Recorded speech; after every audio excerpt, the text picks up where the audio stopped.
Alam mo ba na isang 71 taong gulang na lalaki ang pumanaw sa kanyang pagtulog kagabi? Nagulat ang kanyang pamilya parang maayos siya noong nakaraang araw. Walang malubhang problema sa kalusugan, isang ordinaryong gabi lang. Ngunit kinabukasan hindi na siya nagising. Ano ang nangyari? Maiiwasan kaya ito?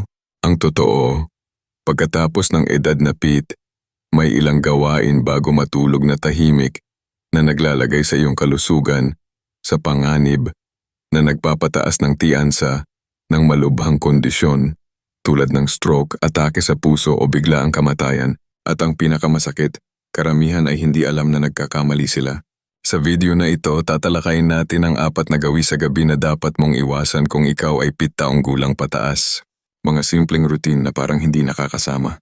Ngunit maaring malaki ang epekto sa iyong kalusugan at haba ng buhay.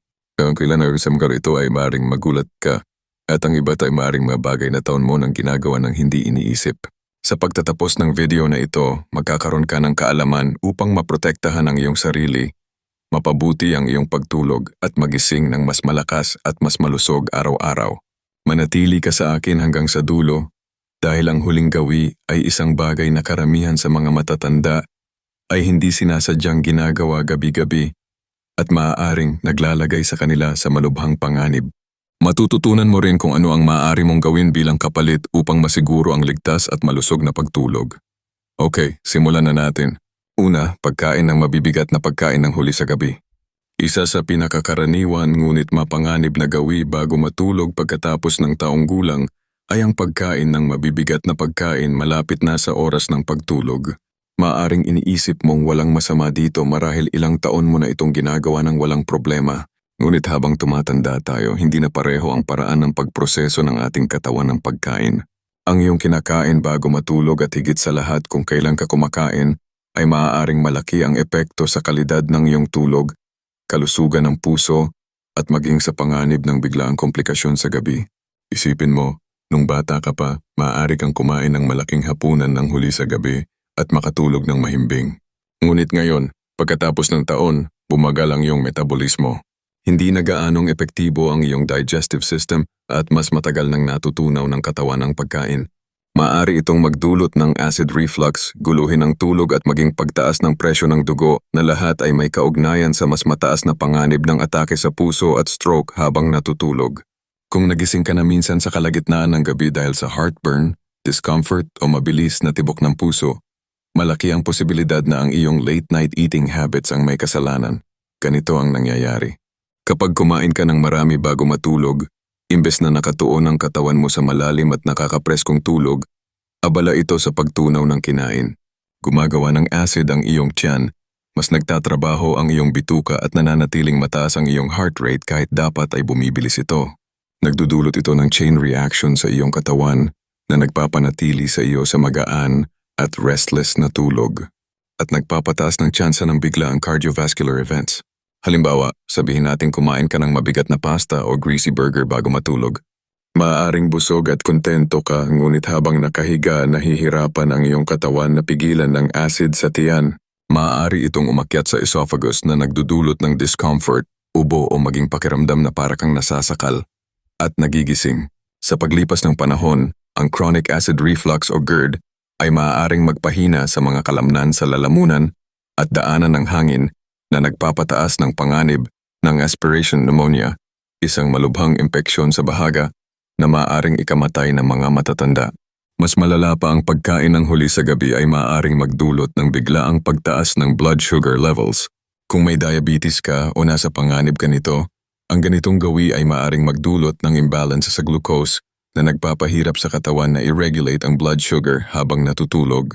Ipinakikita ng mga pag-aaral na ang mga matatandang madalas kumain ng huli sa gabi ay mas mataas ang tsansang magkaroon ng metabolic disorders na nag-aambag sa sakit sa puso. Ano ang dapat mong gawin?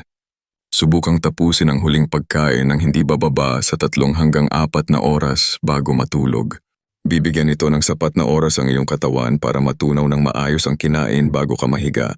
Kung kailangan mo ng merienda bago matulog, pumili ng magaan at madaling tunawin tulad ng kaunting mani, maliit na piraso ng prutas o isang tasa ng mainit na herbal tea. Ang mga pagpipiliang ito ay maaaring mag-promote ng mas mahimbing na tulog nang hindi binibigyan ng labis na pasanin ang iyong digestive system. Tandaan, iba na ang paraan ng paggana ng iyong katawan ngayon kumpara nung mga nakaraang dekada. Sa pamamagitan ng simpleng pag-adjust sa iyong eating schedule, maaari mong bawasan ang panganib ng mga health issues sa gabi, mapabuti ang kalidad ng iyong tulog at mabigyan ang iyong katawan ng pahinga na tunay nitong kailangan. Pangalawa, pag-inom ng sobrang liquid bago matulog. Maraming tao ang naniniwalang ang pag-inom ng maraming tubig ay laging mabuti. At bagamat totoo ito sa pangkalahatan, ang sobrang pag-inom ng liquid, lalo na bago matulog, ay maaring makasama habang tumatanda ka. Kung ikaw ay higit sa 7 taong gulang at madalas nagigising sa gabi para umihi, maaring oras na para baguhin ang dami ng iyong iniinom sa gabi. Ngunit ang pagkagulo ng tulog ay hindi lamang ang problema. Ang gawin na ito ay maaari ring magpataas ng panganib ng pagkatumba, problema sa puso at maging paghina ng memorya sa paglipas ng panahon. Narito kung bakit mahalaga ito habang tumatanda, natural na humihina ang iyong pantog sa pagpigil ng ihi ng matagal. Humihina ang mga kalamnan. Patuloy na nagfi-filter ang iyong kidneys ng fluid sa gabi at mas nagiging sensitive ang iyong katawan kahit sa maliit na dami ng liquid sa sistema. Ibig sabihin kung uminom ka ng malaking baso ng tubig, tsise bago matulog, mas malamang na magising ka sa gabi dahil kailangan mong umihi. At bagamat mukha itong maliit na inconvenience, ang mga epekto nito ay maaaring mas malala kaysa sa inaakala mo. Isipin ito kalagitnaan ng gabi at bigla kang nagising dahil puno ang pantog. Mabilis kang tatayo ngunit hindi pa handa ang iyong blood pressure. Maaari itong magdulot ng postural hypotension, isang biglaang pagbaba ng blood pressure kapag tumayo ka na nagdudulot ng pagkahilo, pagkalula o maging pagdilat. Maraming matatanda ang nakakaranas nito ng hindi namamalayan at sa kasamaang palad, ito ay isa sa mga pangunahing sanhi ng mapanganib na pagkatumba sa gabi. Ang simpleng pagpunta sa banyo ay maaaring maging aksidente na ikinabubuwis ng buhay na nagdudulot ng balih, pinsala sa ulo o mas malala pa. Bukod sa pagkatumba, ang madalas na paghihi sa gabi, war nocturia ay maaaring lubos na makagulo sa iyong sleep cycle. Sa bawat paggising at pagbukas ng ilaw, akala ng utak mo ay umaga na. Nakakaapekto ito sa natural na produksyon ng melatonin, ang hormone na responsable sa malalim at nakakapreskong tulog. Sa paglipas ng panahon, ang mahinang kalidad ng tulog ay maaaring magpahina ng immune system, magpataas ng blood pressure at maging magpabilis ng cognitive decline. Ipinakikita ng mga pag-aaral na ang mga matatandang madalas gumising sa gabi ay mas mataas ang panganib na magkaroon ng demensya at iba pang memory-related conditions dahil sa long-term sleep disruption. Ngunit mahalaga pa rin ang hydration. Kaya ano ang pinakamabisang solusyon? Sa halip na tuluyang iwasan ng liquids, subukang i-adjust ang iyong schedule. Uminom ng mas maraming tubig sa umaga at hapon at bawasan ito sa gabi. Kung nauuhaw ka sa gabi, uminom ng konti-konti imbes na isang baso ng sabay. At kung umiinom ka ng caffeinated beverages tulad ng kape o tsaka sa hapon, tandaan na ang caffeine ay diuretic na nagpapataas ng produksyon ng ihi at nagpapalala ng problema. Isa pang tip, bigyang pansin ang mga hidden sources ng liquid sa iyong diet. Ang mga sopas prutas na mataas sa tubig at maging ilang gamot ay maaaring magpataas ng fluid retention at magpataas ng tansang magsingka sa gabi.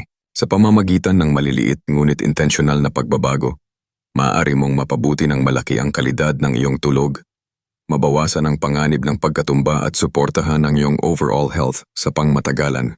Kung nanonood ka pa rin ng video na ito at nakakatulong sa iyo ang mga impormasyong ito, mangyaring mag-comment ng numero 2 sa ibaba para malaman kung nandito ka. At kung hindi ka pa nakakapag-subscribe, inire-recommend akong mag-subscribe ka at i-on ang bell notification para hindi mo makaligtaan ang anumang video. Ang iyong suporta ay tumutulong sa amin na patuloy na makalikha ng magandang content para sa iyo. Ngayon magpatuloy tayo. Pangatlo, pagtulog sa sobrang init na silid. Ang isang maginhawa at mainit na kwarto ay maaaring mukhang kaaya-aya. Ngunit kung ikaw ay higit sa 7 taong gulang, ang pagpapanatili ng iyong silid na masyadong mainit sa gabi ay maaaring tahimik na maglagay sa iyong kalusugan sa panganib. Maraming matatanda ang nagkakamali sa pagtaas ng thermostat o pagbabalot ng makapal na kumot. Sa akala nila ay makakatulong ito sa mas mahimbing na tulog. Ngunit ang totoo, ang pagtulog sa isang masyadong mainit na silid ay maaaring magpataas ng panganib sa mga problema sa puso, dehydration, at hindi magandang kalidad ng tulog kahit hindi mo ito namamalayan.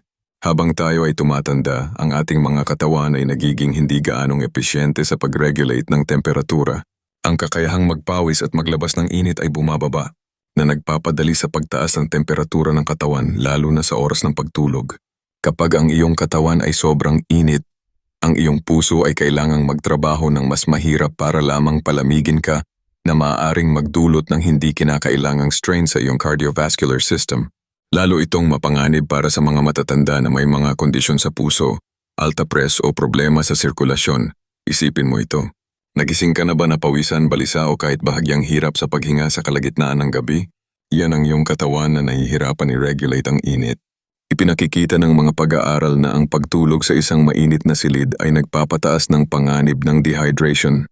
Kahit na hindi mo nararamdaman ng uhaw, ang banayad na dehydration sa gabi ay maaaring magpalapot ng dugo na nagpapataas ng panganib ng blood clots, atake sa puso at stroke, lalo na sa mga matatanda. Isipin natin ang halimbawa ni Frank, isang 74 na taong gulang na retirado na mahilig magbasa sa kama bago matulog. Pinapanatili niya ang kanyang kwarto sa komportableng 75 degrees Fahrenheit at gumagamit ng makapal na kumot para manatiling mainit. Ngunit gabi-gabi, siya ay nagiging balisa. Nagigising na pawisan at pakiramdam niya ay antok pa rin sa umaga. Ang hindi alam ni Frank ay ang kanyang mainit na sleeping environment ay nakakasira sa natural na sleep cycle ng kanyang katawan na pumipigil sa kanya na makarating sa malalim at nakakapagpahingang yugto ng tulog na kailangan niya para sa optimal na kalusugan. Ang mas malamig na silid ay nagpapahusay sa tulog dahil hinihikayat nito ang katawan na natural na ibaba ang core temperature nito. Mahalaga ang prosesong ito para sa malalim na tulog na tumutulong sa memory consolidation, immune system function, at overallity. Ang mga matatanda na regular na natutulog sa mas malamig na kapaligiran ay naguulat na mas refreshed, energized, at mentally sharp sila pagkagising. Kaya ano ang ideal na temperatura para sa tulog? Inire-rekomenda ng mga eksperto na panatilihin ang iyong kwarto sa pagitan ng 1 hanggang 67 degree Fahrenheit para sa pinakamainam na kalidad ng tulog. Kung masyadong malamig ito para sa'yo, subukang gumamit ng breathable cotton blankets imbes na makapal at synthetic na kumot na nagtatrap ng init. Ang pagsusuot ng light moisture wicking sleepwear ay makakatulong din sa pag-regulate ng body temperature sa buong gabi. Isa pang simpleng trick, magbukas ng bintana para sa sariwang hangin o gumamit ng maliit na electric fan para panatilihing umiikot ang hangin. Hindi lamang nito napapababa ang temperatura. Pinapabuti rin nito ang air quality na nagbabawas sa panganib ng respiratory issues na maaaring makagambala sa tulog. Ang maliit na pagbabagong ito sa iyong sleeping environment ay maaaring magkaroon ng malaking epekto sa iyong overall health. Sa pagpapanatili ng iyong kwarto na malamig, nababawasan mo ang panganib ng cardiovascular strain. Napapahusay ang malalim na tulog at nagigising kang mas well-rested nang walang panganib ng overheating. Ngayon, pag-usapan natin ang isa pang bedtime habit na particular na mapanganib para sa mga matatanda. Ngunit maraming tao ang hindi namamalayang ginagawa ito araw-araw. Maaring magulat ka dito. Pang-apat, pagtulog sa maling posisyon. Karamihan sa mga tao ay hindi nag-iisip ng 2 beses tungkol sa posisyon ng kanilang pagtulog. Sa akala nila ay okay lang basta komportable sila.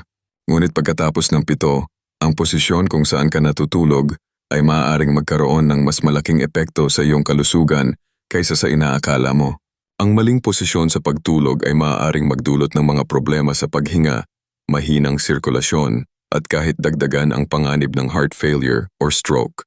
At gayunman, maraming matatanda ang hindi namamalayang natutulog sa paraang nagdudulot ng hindi kinakailangang strain sa kanilang katawan gabi-gabi. Narito kung bakit mahalaga ito habang tumatanda ka. Natural na nagkakaroon ng mga pagbabago sa muscle tone, lung function at sirkulasyon ng iyong katawan. Ang paghiga sa maling posisyon ng ilang oras ay maaaring mag-restrict ng airflow, magpababa ng oxygen levels at maglagay ng pressure sa mga mahahalagang blood vessel na nagpapahirap sa iyong katawan na gumana ng maayos habang natutulog. Sa paglipas ng panahon, maaari itong magdulot ng helix sleep apnea hanggang sa mas seryosong kondisyon tulad ng nighttime heart strain.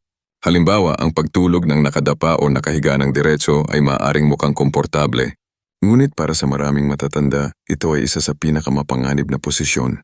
Kapag nakahiga ka ng diretso, ang gravity ay nagdudulot ng pag-relax at pagbagsak ng iyong dila at malambot na tissue sa lalamunan na bahagyang nagbablock sa iyong airway. Maari itong magdulot ng obstructive sleep apnea, isang kondisyon kung saan paulit-ulit na humihinto at nagre-restart ang paghinga habang natutulog. Maraming tao ang hindi alam na meron sila nito, ngunit maaari itong magpataas ng panganib ng heart disease, alhapreson at kahit sudden cardiac arrest.